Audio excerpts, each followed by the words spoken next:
నిజంగా మనం వాళ్ళని ప్రేమించే వాళ్ళమే అయితే వాళ్ళ నుంచి మనం ఏమీ కోరుకోకూడదు.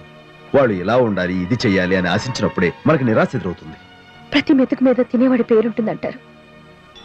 మన పేరు మీద ఉన్న ప్రతి మెతుకుని ముద్దుగా చేసి వాళ్ళ నోటికి అందించామే.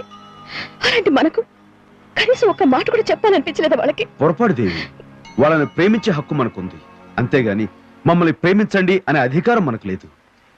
కావచ్చు, కానీ వాళ్ళు ఏమన్నారో తెలుసా?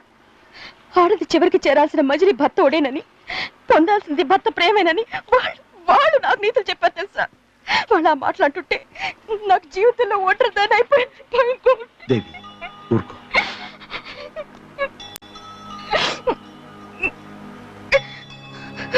తుడుచుకో, సరిపోదు, ఈ సరిపోద్ది.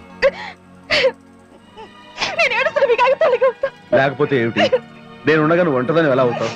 అంటే నేను నీకేం కానా?